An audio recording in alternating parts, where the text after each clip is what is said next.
राज्यात सांगायचं झालं तर आज देखील परभणी जिल्ह्यात देखील दुपारपर्यंत ऊन पडेल आणि परभणी जिल्ह्यात देखील दुपारनंतर पाऊस सुरू होणार आहे म्हणून हा अंदाज परभणीकरांनी घ्यायचा। जालना जिल्ह्यात देखील तशीच परिस्थिती राहणार, दुपारनंतर सरी चालू राहतील म्हणून हा अंदाज लक्षात घ्यायचा।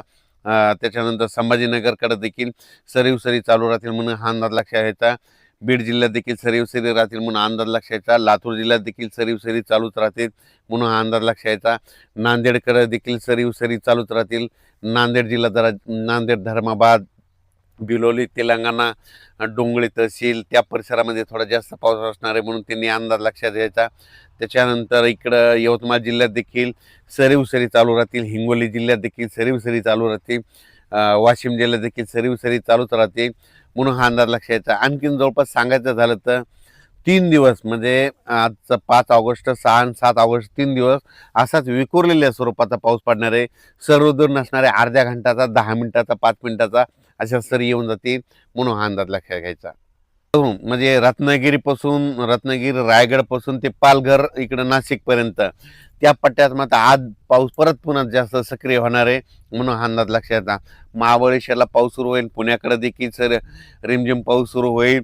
त्याच्यानंतर कोकणातला देखील पाऊस चालूच राहील आणि त्याच्यानंतर इकडं संगमनेर, अकोले, नाशिक, इगतपुरी तिकडं देखील पाऊस सुरूच राहील।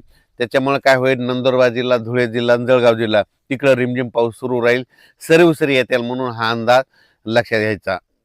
4 ऑगस्टला काल दिवस मावळत असताना तांबडा आभाळ झालं होतं पश्चिमेला।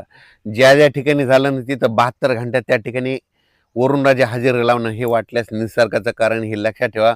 तुम्हाला सांगू इच्छितो इंदापूर, पुणे, त्याच्यानंतर इकडं पंढरपूर, सोलापूर, त्याच्यानंतर इकडं बीड जिल्हा, लातूर जिल्हा, जालना जिल्हा, परभणी जिल्हा, बुलढाणा जिल्हा, अकोला, अमरावती, यवतमाळ, हिंगोली, वाशिम, नांदेड, त्याच्यानंतर वर्धा, नागपूर, भंडारा, गोंदिया, चंद्रपूर, यवतमाळ ह्या पट्ट्यात मात्र आणखीन 3 दिवस सारखा पाऊस चालू राहणार आहे म्हणून हा अंदाज लक्षात घ्या। म्हणजे असा एकदम दिवसभर चालू नाही राहणार, फक्त सरी येत्या। काही ठिकाणी काय होईल, कडक जास्त जिथं ज्या ठिकाणी ऊन पडत तिथं मात्र जोराचा पाऊस 1 तासाचा पडणार आहे म्हणून हा अंदाज त्या शेतकऱ्यांना लक्षात घ्यायचा। कोल्हापूरचा पाऊस मात्र ते सुरूच राहील।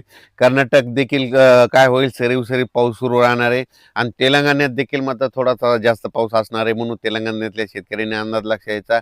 तेलंगणात 15 ऑगस्टच्या नंतर जरा जास्त पाऊस असणार आहे म्हणून तेलंगणातल्या सर्व छत्तीसगड त्या शेतकऱ्यांनी अंदाज लक्षात घ्यायचा। त्याच्यानंतर मध्य प्रदेशकडे एक आता कमी दाबाचा पट्टा जात असल्यामुळे मध्य प्रदेशकडे आता देखील पाऊस पडणार आहे आणि त्याच्यानंतर 15 ऑगस्टच्या नंतर तो मग खूपच पाऊस पडणार आहे म्हणून मध्य प्रदेश, खंडवा, बुरहानपूर त्या लगतच्या शेतकऱ्यांना अंदाज लक्षात घ्यायचा। आणि विशेष म्हणजे मोर्शी तालुक्यामध्ये थोडाफार पाऊस कमी पडलेला आहे, तिथं आणखीन वडे नाले वाहिले नाही, तर मोर्शीच्या शेतकऱ्यासाठी आनंदाची बातमी, तिकडं देखील आता 15 ऑगस्टचा पाऊस येईल आणि तुमच्या देखील वडे नाल्याला पाणी येणार आहे म्हणून मोर्शीकरांनी अंदाज लक्षात घ्यायचा। कारण की अमरावती जिल्ह्यामध्ये मोर्शी, वरुड हे तालुके आहेत, तिकडं पाऊस कमी होता, तिकडं देखील भरपाई होऊन जाणार आहे म्हणून हे देखील अमरावती जिल्ह्यातल्या शेतकऱ्यांना लक्षात घ्यायचा। आणि सोलापूर जिल्ह्यात देखील आणखीन 3 दिवस चांगला पाऊस आहे, वेगवेगळ्या भागात पडणार आहे, पण पडणार आहे। इकडं मसले चौधरीला तिकडं देखील सोलापूर जिल्ह्यात तिथं पाऊसच नव्हता अद्याप, तिथं देखील पडला, पण आणखीन देखील 2-3 दिवस पाऊस आहे म्हणून त्यांनी देखील अंदाज लक्षात घ्यायचा। करमाळा, श्रीगोंदा, कडाष्टी त्या परिसरात देखील थोडाफार पाऊस कमी होता, तिकडे देखील ह्या 2 दिवसात 3 दिवसामध्ये ती देखील पडून जाईल, सरी येथील पिकाला जीवदान भेटेल असा पाऊस पडून जाणार आहे म्हणून हा अंदाज लक्षात घ्यायचा। अचानक वातावरण बदल झाला तर परत एक मेसेज दिला जाईल। धन्यवाद।